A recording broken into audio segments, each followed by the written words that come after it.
Welcome to The Digital Difference with Scott Gulliver and Oliver Moradi.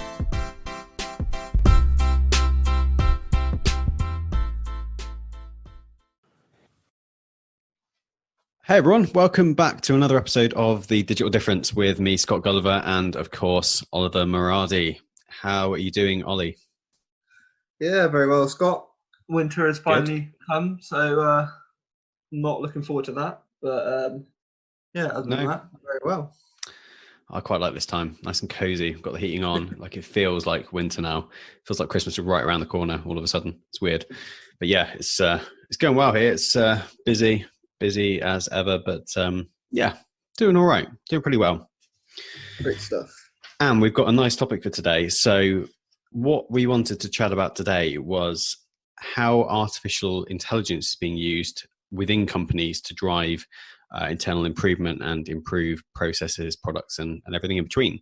And there's a lot of cool stuff to touch on here. We're going to cover quite a lot today, and this is just a high level, but hopefully it will spark some interest to our audience, to you guys. And yeah, we'd encourage you to look further into any of this. There's some really cool stuff out there. So artificial intelligence is one of those things, of course, that's gaining a lot of traction at the moment, a lot of press. It's been around for quite a while now. And of course, we're going to just see more and more of it over the coming years. And there's obviously a lot of big players like Google, Apple, lots of them pushing it to stay ahead of the competition and to drive innovation in their products. But I think, Ollie, that's where we're seeing a lot of it, right? The public interest from AI is in the products we use and the services we use. And we don't hear a lot about what's happening within the companies and how it can be used kind of behind the scenes. Yeah, definitely. I think that there's a view on how AI works nowadays, and it's not what the public think it is. Like you said, it very much works behind the scenes, just doing the little things, gathering data, and sort of personalizing nowadays more than anything else. And I think it can be used in so many different areas of a business that people don't usually think. For me, there's very much like a pop culture thought around AI, like the whole Skynet theory. Yeah, like AI is going to take over the world and blow up everybody and sort of create a new race of super machines and whatnot.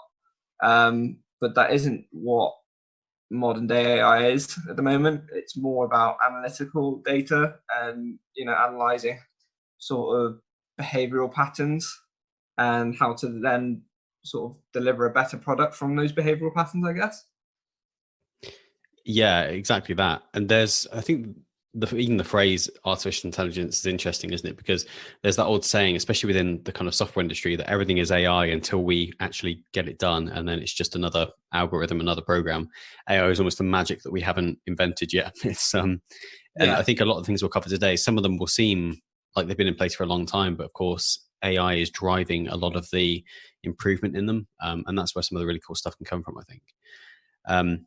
So it's being used obviously in a lot of different industries, a wide variety of industries, and we're going to touch on a few of those today. There's way more than we can cover, obviously, but we've picked a few that seem really interesting at the moment in terms of driving things forward. And I think what we're hoping to highlight today is that there are tons of opportunities to use cool tech, and AI is kind of right at the heart of some of that, to really push opportunities, to create opportunities for your company, and to find just new ways of doing things and small improvements in the market that hopefully we can all learn from. So that's what we're going to touch on today. And I think the one thing we wanted to start with was data science. So what we're seeing is that a lot of companies are investing quite a bit in data science at the moment, and it really does underpin everything with AI. So a lot of companies for a long time have been collecting vast amounts of data. There's been this kind of shift in the industry over the past 10 years or so. The data is king. And I think the collection of data, whether that be through kind of customer insight or customer surveys, right through to like telemetry data on platforms and services we use, right through to, and it's quite a hot topic these days, isn't it, with opt-in kind of data collection for some of the services we use. But there's this saying now that a lot of companies are data rich but insight poor. So they're collecting all of this data, but not necessarily using it and finding insight from it, and a lot of it's there to be used. And using AI and machine learning and some of the data science that hopefully that we're seeing some of the teams come in now to do, analyzing it, it's got tons of information in to help make better decisions. Yeah, absolutely. And there's a reason why now data is worth more than oil, because it's so much more valuable to companies. The thing that people don't realize at the moment is that data in itself is so useful to so many different companies, but like you said, it's just not getting used because it's quite a new thing and people aren't quite sure what to do with it. But like you said, but that's the thing, like you said, it does underpin everything. Every time you go on the web, every time you sort of use your Google Hub, and I know it can be quite a frightening theory, but everything is sort of tracked and logged, and this is the issue they had with Cambridge Analytica back in the, back with the Trump elections and stuff like that. Mm-hmm. Everything is recorded and everything is used. And I think it really is valuable to companies today, just because of how fast moving the kind of landscape is, isn't it? We need data to help us aid in decision making, because making strategic decisions is such a hard thing to do these days, and it's hard to plan ahead. So you need to make sure that you're constantly looking at the data to know exactly where you need to be and where you need to start driving to. And data science teams, of course, are, as we said, are kind of on the rise and are leading the charge in turning some of that raw data into actionable insight. So there's lots of things to think about. I mean, I say thankfully there has been quite an investment from a lot of companies in data science, but it's quite far-reaching as well, because if you think about software teams as an example, or software-focused companies, there's suddenly new thoughts and roles into making sure that we can integrate that data properly into our products. So it may be, for example, that architects are also important at the moment in terms of a position to make sure that we can get data science teams fully integrated into the product development experience and make sure that the platforms that we deliver to end users are using that data in the right way and that insight in the right way. And of course, software is quite a specific example there, but this applies to pretty much any industry, just making sure that we can actually turn that insight beyond just the kind of boardroom decisions, but also flowing it through to some of the lower level features and kind of product decisions that we make. Yeah, absolutely. And I think, as you mentioned, Ollie, it's becoming quite a hot topic because there's a lot more focus on what our data is being used for these days, especially customer data.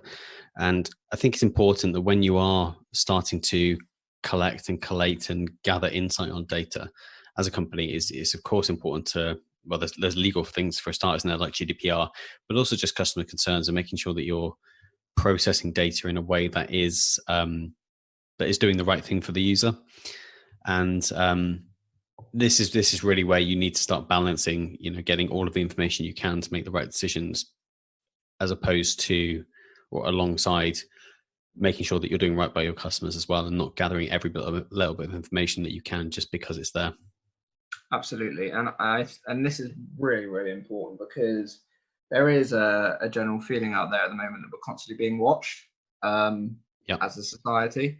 Exactly why GDPR was introduced into the first place, to sort of give you that acknowledgement that you are being watched. Not that I don't think it's really changed much, because if you think about it, websites don't really give you much of an options in terms of some cookies that they take from your browser history or your browser when you come onto their site to use their products or use their services. But you are now in the know, and I think that they have, ever since that sort of came out, there's been more of an uprising in terms of data and what people are doing with your data and stuff like that. So I think that, like you said, Scott, there needs to be a very solid balance between having that sort of customer satisfaction that they are using that your services, and you're taking away some of their data, but not too much data, and I think that that's where you need to find that right balance. And you don't need, more data the better, but you don't need like all the data on someone. So just take what's necessary to you, I think, and just make it very aware that you are monitoring that data and you are recording that data. And I think that most customers will be satisfied in that sense. Yeah, I totally agree. And then if we think about where AI fits on top of this, because again, AI is one of those terms that's thrown around so much. I think for the internals of a company, the insight of that data and those data science teams start to form the basis of what leads into AI. So a lot of what AI is really that layer above the data, which provides some of the insight and decision making. A good example of this really is something like sentiment analysis. So if you're, for example, gathering data on what customers are saying from you, you might have so that might be things like product reviews or feedback from your various channels. You may have a data science team that's looking at analyzing those that feedback and trying to gain the sentiment from it. So really what the general feeling of the company is based on that data. And then I think AI probably sits above that even in terms of helping to make decisions around or providing information around how to make better decisions based on that data. So you may, for example, have regular feedback from an automated system that gives you a general feeling of how your customers as a whole are feeling. And of course, AI is great at looking at vast amounts of data as well and really packaging insight and analytics over a wide variety of input. Absolutely. And like I said, also, it can also be quite, it can be used to be reactive as well within your business. So at the same time as analyzing data that you've already gained, it can also analyze data in real time. So for instance, if you've got a certain amount of traffic coming into your site, where's this traffic going? Mm-hmm. Who's clicking on what? And, as that's happening, maybe you can, on that day, if you're selling certain products, you can make those products align with your marketing strategy and, make them maybe the primary focus on your site. And I think that, that sort of AI running in the background can really help you probably gain sales if you've got products and stuff, just by taking a bit of that data that the AI is like continuously monitoring in real time and feeding back to you. Yeah, totally that. And I think we're going to see more and more from data science teams that it's not just about packaging insight about data that's already happened, but as you say, it's about building systems that can provide kind of real-time feedback and real-time insight to whoever needs to see that, really. Definitely. One of the larger things that you can do with data is to enter into a field of what's called predictive analytics. So this is about taking historical data and essentially projecting it forward. And what this is typically used for is things like market direction and customer-based direction. We can even use this to go right down to things like analytics. If we're looking at analytics on the website, for example, about page views, we can mentally, in our own heads, project that forward. But we're also seeing now a branch of analytics where essentially it will do that for us and try to predict exactly what our future rates will be. And obviously this can apply to anything. And the one thing to obviously bear in mind is that it is only an indication. I would wager that things like the pandemic would have been pretty hard for almost any AI type system to predict. It's just one of those anomalies that is hard to predict for based on historical data. But over time, and as more data gets looked at, we're only going to see these systems get better, I think. And in terms of using it for market direction, we can start to ask questions when we've got the data in front of us about what's going to happen to our industry, what's going to happen to our customers' industry, and even beyond that, it's what's going to happen to our supply chain in the future. And it can help to make predictive decisions around what we need to plan for. And beyond just that reactive insight, we can actually start to plan a little bit more predictively for the future. Absolutely. And I think that this is where it's most beneficial for you to start making those intelligent decisions. It's taking that data and planning ahead for the future. That's key, and that's why you take that data in the first place. Don't get me wrong, it's not always going to be perfect. It's only analysing one section of the market, for instance, then it might not take into considerations outside factors. For instance, like I can guarantee all the AI data from last year wouldn't have predicted the outcome of COVID-19 and how that would have impacted on the market. So, there's probably a lot of strategies out there at the moment that are ready to be implemented for this year that have had to be thrown into the bin, probably based on that AI data that's been gathered. And that's probably all been chucked away now, and all those strategies and plans for this year have been thrown away because the market's reacted in different ways. So it's not always foolproof, but like you said, you can predict sort of market trends and sort of the direction you want to take your company in just by analyzing this data and by using that sort of AI to do that. Yeah, and at the very least, but beyond just shifting your entire company, it can be a great indication of what you might want to invest in terms of things like new research, or even hiring and growth. It might be that you can see an opportunity or you can see a shift in where your industry is going. And it might be the time now just to start hiring a few team members specifically around the new direction that it's going, just to test the water there. Because as you say, it's never going to be perfect. And the thing with this type of insight as well is that it can seem pretty daunting to most companies out there, certainly a lot of the SMEs out there. But it's worth noting as well that a lot of this data has already been analyzed and is at least available through some of the platforms online. So a lot of the large companies are getting, the most benefit out of this type of research by doing it themselves, by analyzing their own data, applying it directly to them, and then kind of predicting trends as it goes. But a lot of the publicly available data is out there as well. So it's worth just bearing in mind that the AI or the insight for some of this has already been completed, and the kind of output is already available online. So you can certainly apply that to almost any company these days.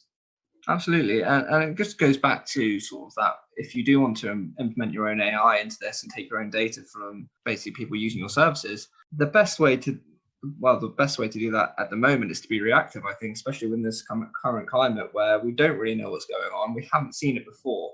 So where we've used probably experience for market predictions, the insights team are probably having a nightmare and a meltdown in every single company at the moment, because senior managers and within the insights team are probably used to going on their experience as to how to react to the market, for instance, within a recession, stuff like that, but they've never seen a COVID-19 hit before. So this is where real-time use of AI data analysis can really become handy, because it can point you in the right direction, I guess, and probably give you that head start that other companies won't have. Yeah, and I think even beyond just moving direction in the industry, I think you're right. There's opportunity in just making changes to your product or your experience or how you deal with your customers, and all of that again can be driven through what we're seeing in the marketplace, right? Absolutely. There's this term in data analysis called dark data, where essentially the notion is that companies do have access to a lot more data than they probably think they do. So to dive a bit more deep into a specific industry, I think manufacturing is one of those ones that's almost a poster child of AI sometimes, and has been certainly in the automation factor for a while now. And it's the other thing it's also at the forefront of is the kind of industry 4.0 change. So where we're seeing now smart technology, which is improving kind of ongoing automation of traditional industrial practices or manufacturing practices. And AI is only going to be used more and more to really help shape that movement. Yeah, absolutely. I think that this is where AI really thrives in this sector. Don't get me wrong, I think AI thrives in all sectors, but especially in manufacturing, the only thing that people have against AI in manufacturing is obviously it takes jobs. There are so many jobs out there that AI can do as a single entity or a single unit, or a single piece of software that maybe 30 or 40 jobs would have handled at the time.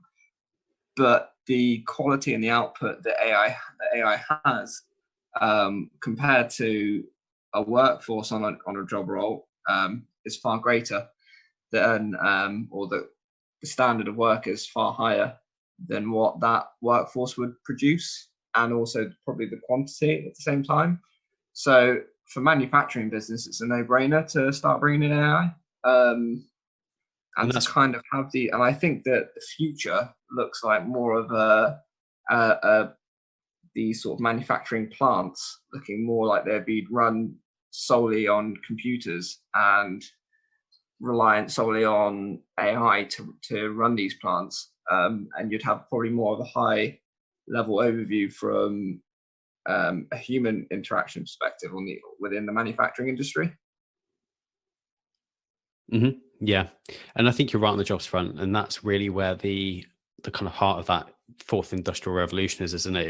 Is jobs are now moving from hands-on work to actually building the systems and the automation that's involved in them. So we'll see a lot of people needing to upskill from engineering and kind of the physical aspects of that through to using things like data science and even kind of programming and those sorts of skills to help create the automation in the first place.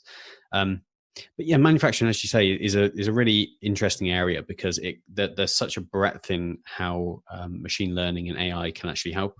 So one of the more obvious things, of course, is, as you say, quality control. So the rejection of bad products that are built, or even bad stages in between and bad parts. So this is obviously as important as ever. So as products become harder to build and more complex, they're naturally harder to control quality of. You think of like microprocessors and kind of the hardware we use day to day, and that's kind of an extreme example. But those types of things are very hard for a human to make sure that they get right and control the quality of, whereas automation can really help to stabilize some of that and make it better. And when you fold in things not only from the kind of robotics actually physically building the parts, but you also then layer in things like computer vision and image processing to get a good indication of what has the thing that's been built, is it actually ending up as it should? Again, it just helps to layer on these levels of quality that we've not really seen before. To take that to the next step as well, you can start factoring on things like a learning element to it as well. So it may be that the image processing on day one gets released and it's a fairly good quality, but over time we can layer on things like neural networking, which is an AI practice or an AI tool to help the computers essentially get better at judging what quality is. And you start feeding things like where it said that a product is okay, for example, and we can see that it isn't because it hasn't passed its final checks. We can feed that back into the system, and the system can learn by itself as to what makes a good product and what doesn't. A key example of that a lot of people don't realize is when you get your password incorrect when you're trying to sign into a website, or sometimes even just as a secondary check, the computer will ask you to verify a school bus in 5 of the 10 photos, or traffic lights. That in itself is actually teaching an AI to become better. And this is sort of that learning element and that neural nets that you're talking about at the moment. Yeah. That is actually a lot of the time it's Google in the background making its AI learn. And what better way than to send it out to the whole world to sort of teach it. And that's just a prime example of neural networks being learning. So when we say about AI learning, computers learning, it's not in the sense of a computer sitting there and thinking. It's more just about analyzing data, and it will be, instead of thinking in the sense of how we would think, it's comparing all the different sort of data that it has been put into it, and then coming out with the average outcome, if you will, or the average answer. Exactly. Yeah. And we're feeding back, aren't we? We're just taking the output and then adding that as new data for it to analyze again. And like you say, like if you take the whole world and use that as a test bed, you're going to get a lot of data to analyze, which is generally always a good thing. And it's quite similar on a manufacturing plant where there's often, thousands of products every hour being generated. Like that's lots of data points that can be used to improve things for the assembly line. So there's some really cool scope, I think, to as to where that's going to go in the future. And I think, beyond just the robotic and the basic robotics that we've seen for kind of decades now, there's also more kind of cognitive tasks and decision making that I think can be gained from the next level of AI. So it may be one of the areas that's quite prominent at the moment and leading the way is something called generative design. So this is where even products themselves can be shaped by automated decision making based on that feedback. So again, it comes back not only to is the quality okay of what's been built, but actually how can we build this thing better? And often, we're going to get to a point pretty soon where you can just feed that straight back into the start of the assembly line. The entire thing's automated and things are just building themselves, especially when you couple this with like 3D printing and the extreme of that, that there really is no limit on what we can end up creating and just have things shaped by the raw data coming back. Absolutely. And don't get me wrong, there's always going to be an element of human involvement, because a lot of the time an AI will take its feedback and then create the perfect product, but it probably won't be liked, and it won't be liked because humans like things different sometimes. And that goes into sort of human psychology and behavioral patterns and stuff like that. So it's not always 100% correct, but it's very exciting what AI mixed with manufacturing in the future will look like. And like you said, it could get to a point where these neural nets, for instance, are learning so much, not only in terms of manufacturing, but in terms of design as well. Customer feedback, like you said, it's analyzing that. So how, for instance, if it's building a car and people aren't liking the shape of the steering wheel, how can it change the steering wheel for the future? Was the acceleration a bit laggy in first and second? How can it change the way that the motor works or the aerodynamics of the car, so the shape? And it could get to a point where the machines are literally designing and building the perfect machine, and it could continue to go on to kind of go on like that as well. Yeah, there's some really cool things in the future, I think, isn't there? And a lot of this is within grasp now. It's not too far away at all. So yeah, that's really exciting. And of course, there's a lot of automation on the assembly line. There has been for a long time now, but with manufacturing as well, there's lots of things that data and insight can bring as to making sure that, for example, the environmental impact is as low as it can be and improving that, right through to things like pricing and market forecasting, again, going back to where the market's moving. If a manufacturing company can help predict or can predict in a better way what the uptake is going to be of a product, then they can adjust their production based on that as well. So there's lots of cool bits of data that can be used to really shape that industry as a whole, I think. I think the environmental impact that manufacturing has on the world at the moment is, well, we can all agree it's not good, and it's causing massive problems. And this is where AI could really step in and help, analyzing where the most harmful gases are coming from in what type of production, for instance. Analyzing how, and a lot of this happens at the moment. A lot of the geologists are using this kind of software to take data, for instance, and analyze the patterns and what within the last 10 years and what it could look like in the next 20 years, for instance. Mm-hmm. And I think that if this AI is used in manufacturing, it could collect data, and then, like you said, it could improve these certain areas to maybe help reduce that carbon emissions and reduce the emissions that are going into the air. Places like China would really benefit from using these kind of this kind of technology, and I think it will, in the next 10 years, probably be introduced as soon as world leaders really start taking global warming seriously, before it's too late. Maybe AI could actually be a huge part of that to help fix the issue. Especially if it goes down to a level that actually helps to identify exactly what's causing the problems beyond just a broad category. I think especially when applied to the company levels, but and companies start taking, as we're seeing, taking more of a responsibility themselves to help change their processes. I think at that level it starts to become much more actionable rather than these just big high level insight that we have now. So absolutely, yeah. I mean, you take, for example, I don't know, a manufacturing plant that's producing plastic coasters, for instance, can use AI to sort of demonstrate how much fumes or what the emissions are being produced per day from using a certain type of plastic.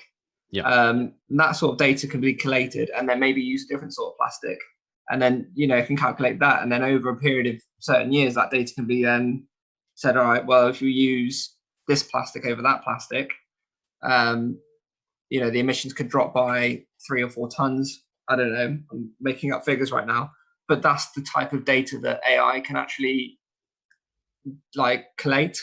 And if we have AI data sort of free to the public and shared around the web, then maybe that kind of data can really help change that environmental aspect.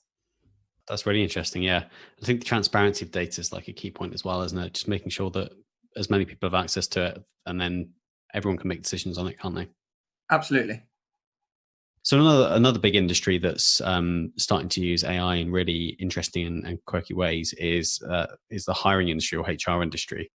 And there's opportunity, I think, to use AI throughout the process here. And the great thing about hiring is that it applies to almost any company and can be applied to most companies pretty readily. So the one thing that's really key here is responsible AI, I think. So making sure there is transparency throughout the process. HR is one of those, thankfully, pretty heavily regulated and pretty hot areas that we need to make sure that we're treating people fairly. So it's important that when we introduce AI, that we're not introducing any more bias by doing so. And in some cases, I think bias can be actually reduced through the use of AI and adding some sort of screening elements in there. But it's important to regularly check throughout any improvements that you make in that area that you're not introducing new bias. And obviously, AI and machine learning can introduce bias of their own. So it's worth just factoring that in.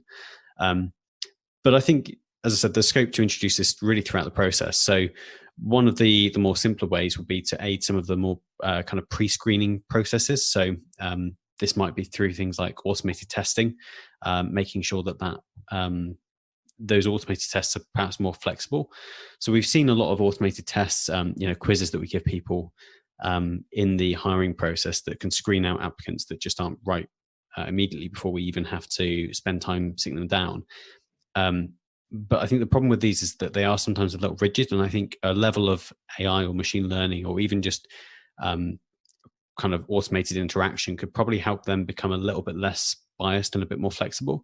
And that might be really important for remote culture as well, where we're making sure that people aren't just a right fit in terms of the questions, but also the culture. And having some sort of intelligent kind of presence determining culture fit might be a really useful thing.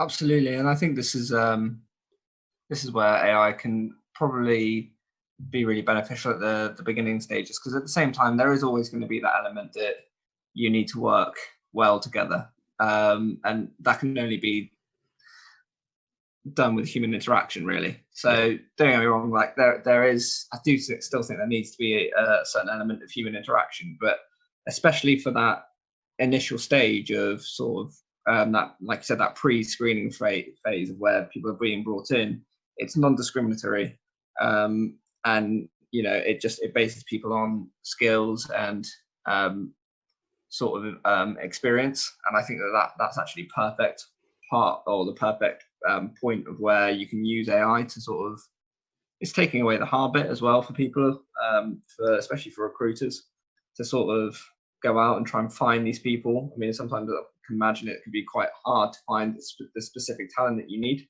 Mm-hmm. But especially with companies like LinkedIn, maybe sort of using, with a lot of people signing up to LinkedIn, as that sort of social media platform for working and for jobs, sort of using their site and using an AI to run alongside that site to try and find the exact candidate that you need would be perfect for AI to sort of help with that.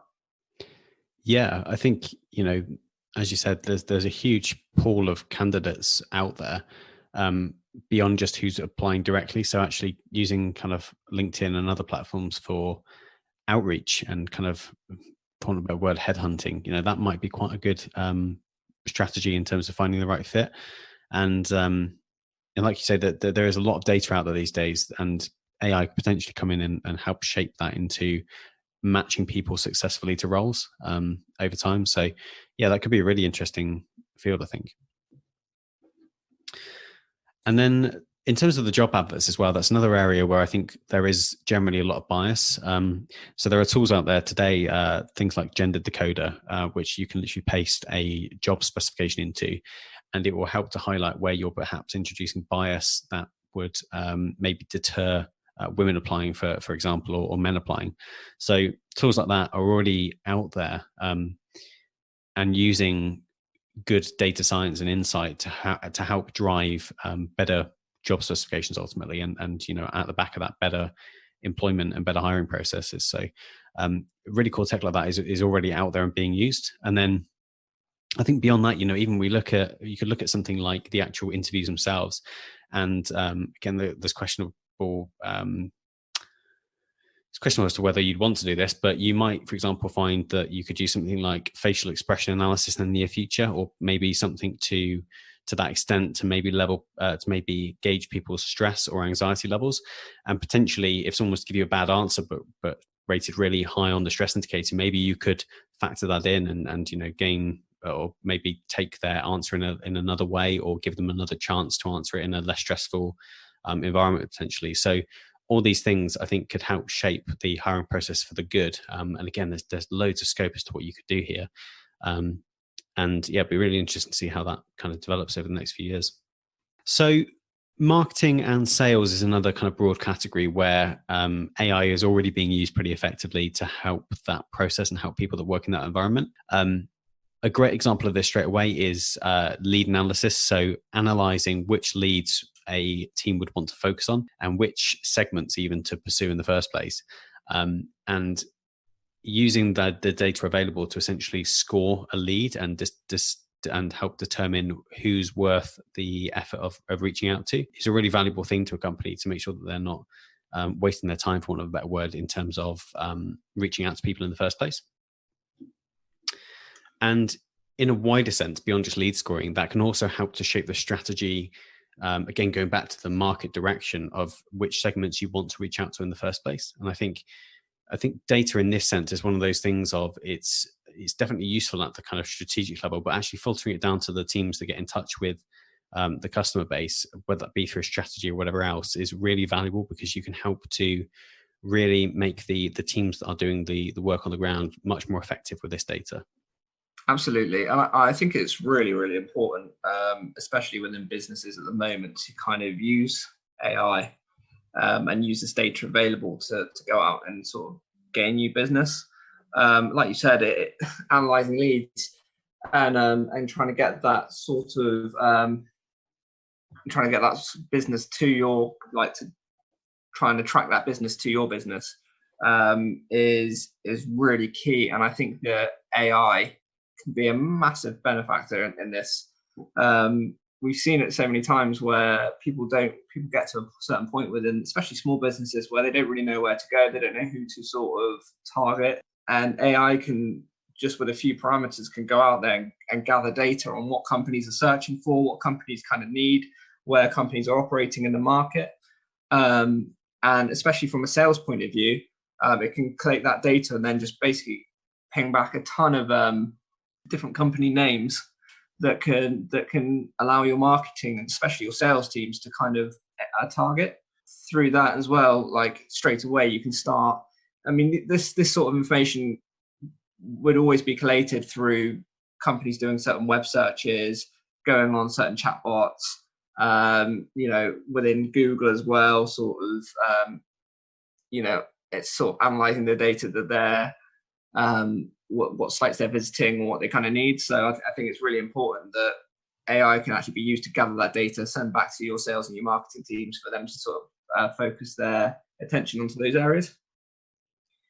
Yeah, I think so. I think there's also good scope for helping teams to reach out to target customers kind of at the right time as well. So making sure that we're not just reaching out to the right people, but also right when they need us. So a simple example that's been running for a long time of this is targeted ads. But, I can see this being a big area where AI is going to really help to make marketing budget stretch a lot further and be more impactful. And then I think there's also good scope to introduce technology to help build relationships throughout the lead stage, especially for companies who are maybe having a lot of inbound marketing. Using things like chatbots and other kind of technologies along those lines can help to build a relationship with the customer without needing too much initial investment from a human being within the company. And all of that helps to build things like, kind of brand awareness and brand loyalty, and just the customer feeling like they're being listened to, even if it is just with a chatbot. But as that technology develops, I think it's going to become pretty indistinguishable eventually. And that might be another useful tactic for sales teams to use. And then, as a final thing that I think can really start to help the teams here, again, is providing data in a way that's assisting those sales teams with kind of relevant and timely information. So really giving them, especially when it gets to the call stage of an interaction, making sure that the teams have got access to the relevant information that they need right when they need it, and just the level of information that they do need, and they're not overwhelmed. So yeah, I think again, it's one of those areas that there's going to be a lot of changes, I think, over the coming years with new technology just to help improve the whole process. And obviously marketing and sales is one of those areas that companies are always keen to kind of make more efficient, because for one, we want more leads and more sales. And equally, it's one of those areas that has a big spend to it, because it's quite a gamble in some cases. Absolutely, and it gathers. The AI can gather this kind of data, and the thing is, especially with cold calling sales, for instance, beforehand, where people go out and they're just sort of trying their luck, trying a certain sales technique on one person, and it might work, it might not, and it's kind of a 50-50 gamble. The AI kind of takes away that gamble and ups the percentage of success, because judging it can, like I said, again, real-time AI that's used, this kind of software that's used at the moment can judge, or can give you feedback on the person you're calling. So your customer at this current time, if you're calling a customer, it can tell you, maybe what they've searched for, what they like to buy, where they like to shop, what they like to browse for, and immediately it gives you an edge on how to approach that person. And this is the kind of data personal. And I know that obviously it feels quite intrusive, but from a sales point of view, it's invaluable, because it's the kind of data that you can use to then create more sales and make that sale more personable. And you see that with ads, Google ads, all the time. It's exactly what Google ads are doing at the moment. They take your browsing data and your cookie history, and they say, well, you search for this, this, and this. So if I went and searched for, I want to buy a Toyota Yaris, for instance, I can guarantee on every site that I go on that has Google ads on it, Toyota Yaris advert's going to pop up left, right, and center. And this is same sales technique that these kind of cold callers can use. And sales gets a bad rap for that purpose, doesn't it? Absolutely. But maybe, again, AI can be used to help shape and improve that experience. And sales teams are generally good at this, but people are hard to read, right? And especially when you're trying to sell to them, everyone's pretty defensive against that these days. So it might be even that we start to see things like sentiment analysis or analysis real time of the call that's just happened, be analyzed in a way that then helps us to make better decisions after it. So it might be that we have some AI developed that maybe looks at a call that we've just had and decide whether that lead was actually interested or not, and maybe it's even suggest the next action that we should take, right? Whether it's following up with another call or sending them over the brochure or whatever it is. And I wonder if that might help to improve the process, not only for the sales teams, but also then for the end customers as well, and hopefully just create a better experience for everyone. Absolutely. So kind of moving back to more of the general office place, I guess, the more typical office. I think another interesting area that's going to be really taking hold soon is digital assistants. And of course, we see these pretty much everywhere in our day-to-day lives. Almost all of us have got a phone in our pocket with one on right now that's pretty baked into everything that's there. And I think what we're going to start seeing pretty soon is that these become more embedded into our working environment as well. A good example of this is, on the Mac, we have Siri available, and again, pretty embedded into everything that's on the OS now. And the level of integration there can obviously go from anything to letting me know about my appointments for the day, but also just being able to answer questions quickly as well.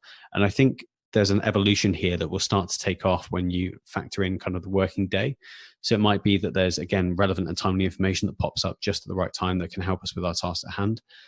Or even more of a corporate level integration that can help us to integrate with our kind of systems and chat groups that we're in.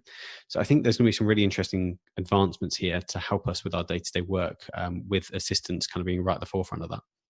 Absolutely. I think that assistants will evolve before they become more popular.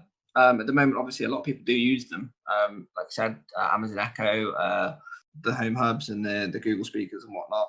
The problem is that people don't trust this software. And again, at the moment, I think that it goes back to finding that balance, like we spoke before, of sort of that customer satisfaction and that GDPR, and that balance between GDPR and customer satisfaction as well. I feel like, and this might just be me, but from the network of people that I speak to, a lot of people don't trust the fact that there's a device constantly listening and monitoring what you do. And I think the assistants generally need to evolve to become less invasive and more to be there to be called on as and when is needed. Yeah, I think equally there's as well. I don't think the level of helpfulness has outweighed the concerns that people have. We get a lot of other products. Websites are a good example of where we happily hand over information sometimes for the benefits they give us, and other services. I think like you said, assistants are kind of right at the start of their history at the moment, where I think we're going to see a massive uptick in their usefulness, and especially when they start to help us in our lives proactively as well. I think at that point, the level of concern is outweighed a little bit more. And of course, companies do need to prove themselves in terms of keeping our data secure, and that's always going to be important. And there's now big movements in terms of a lot of the assistants we have on-device AI. So literally, your voice might be recorded, but it's not being farmed off to a server somewhere to be analyzed. It's all happening on the device, and it goes nowhere else. So I think a lot of that advancement as well will help in that front. Yeah, there just needs to be a level of trust, I think. I have a feeling these big companies so far haven't been great with our data. And have leaked it. I'm not going to name any company names, but we all know who I'm talking about. The issue there is a lot of them do use assistants, and they do constantly take in certain data and constantly recording what we do and sending it off to these huge data storages and facilities for it to be analyzed. And people don't feel that they have control of it at the moment. And I think that what I mean by that is once the assistant itself evolves, and maybe like you've said here, Scott, is kind of making it more of an on-device assistant more than a web-based assistant. Maybe people might trust it a bit more, not to feedback so much information. And maybe if the user could have more control of what it does feedback. I know GDPR is supposed to do that, but it doesn't control everything. And there's always constantly data being recorded in the background and sent off. Or maybe there's a better UX built around how people can understand what sort of data is being sent off without just accepting all. For instance, when they go onto a site because they can't be bothered to read through it, then that's maybe where assistants will evolve to be used constantly. Yeah, I think privacy first design is going to start driving a lot of these experiences, isn't it? Because, like you say, customers are looking for it nowadays. So I think those will be the ones that win out, that take that seriously. And then I think, beyond just digital assistants, bots, which are another really form of that, I guess, but chatbots are one good example. Now that we're seeing chat software being used to run teams as kind of the hub of the team, chatbots fit quite nicely into this ecosystem. And they've been around for a while, but I think we're going to start to see an uptick in functionality. So, it was only a few years ago that I was developing for a company a chatbot that would run on Slack at the time, and would facilitate things like stand-ups to running builds and everything else in between. And they almost become another helpful team member when done right. And I think as AI continues to improve, the technology continues to improve, we're going to see some really interesting things come out of bots and how they integrate with our kind of chat platforms and the rest of the ecosystem, really. And they're almost a more integrated version of dashboards as well. So in the olden days, what the typical feedback of data would be via big dashboards in the office. And I think actually bots provide a good way of having information just at the right time. Again, they can provide information to the team just when they need it, rather than having dashboards that are there for the most part saying that everything's okay and normal. And they can instead help to highlight the anomalies. And also beyond that, it's helping a more kind of self-serve approach. So you could probably offload a lot of the IT practice that gets handled by a help desk these days into more self-serve, step-by-step chatbot type answers. So I think there's a lot of cool stuff that can really start to happen with the kind of assistive technology. And then another thing that's been taking kind of a foothold over the past 5 years or so really is robotic process automation, or using bots to help drive automation. And we're seeing a lot of uptake in this fairly recently because of the need to make processes much more repeatable and reliable. And I think as we start to fold AI and learning more into these systems, we're only going to improve that efficiency and automation. So where we currently essentially replicate a process and have that replicated by a machine, when you start to fold in learning, it goes back to that kind of manufacturing example where over time the process can actually improve upon itself based on feedback. There's also a certain element of maybe the AI can at first make a mistake or make a couple of mistakes before it learns properly. And this is part of learning, and this is kind of what's amazing about it is that the AI will make mistakes, but then that will make it also learn at the same time, and then the next time it will just learn at a much quicker rate. Whereas humans are a bit more like sieves when it comes to our memories, and it takes repetition for us to learn. If you think about how much faster AI can process, especially bots and within a robotic process automation, can process information much more fast, much more quickly than us, and also retain information much more quickly and easily than we can. It's sort of a no-brainer, and those processes will improve infinitely faster than what we would be able to do as humans. So I think that's why it's so popular at the moment, being used in sort of manufacturing especially. It's interesting, isn't it? I mean, the whole system kind of learning piece, you're right, that the introduction of and that is a common way to improve things, is introduce some randomness and what might be seen as some faults rather than just repeating the same thing again and again, almost like mutations in evolution. And over time, you can use those changes to gauge what's suddenly improved and what's not working, and change the process from there. It's really cool tech. Yeah, so I think when we factor in learning with process automation, we'll probably end up seeing some real improvement to processes as a whole, especially when they apply to kind of a blended approach where you have some human involvement still and hand off to an automated process. It may be there's some overarching system that's looking at the entire process and tweaking things based on the entire output. So there's loads of cool stuff that I think is going to happen in that area in the near future. And I think as a quick whistle-stop tour through various industries there, that probably covers us for today. So I think what we're going to see over the next few years is a lot of the bigger company stuff that we've been talking about start to get packaged up and made into services, and probably made available to some of the smaller SMEs and almost every company out there. And I think the need to move quickly and based on real data is as important as ever. So we're going to start seeing a lot of this become a real focus in the future. So thanks as always for listening to us today. Keep an eye out for the next episode. That'll be here in 2 weeks. And do check out some of our previous episodes. We've covered, last week was our 10th one, wasn't it, Ollie? So we've covered a fair few now. It's a small little milestone for us, but we're really proud of what we've achieved so far. I think it's been good. Yeah. So do check out some of the past episodes. There's some cool stuff there. And keep an eye out for us soon. We'll speak later. Thanks, guys. Cool. Cheers, guys. Thank you. Bye. Thanks for joining us today, and we hope you've enjoyed the episode. We wanted to let you know a little about our digital agency. We design and build killer experiences and apps, and we also put out a bunch of free content to help companies of all shapes and sizes. Head to fluffdigital.com to find out more.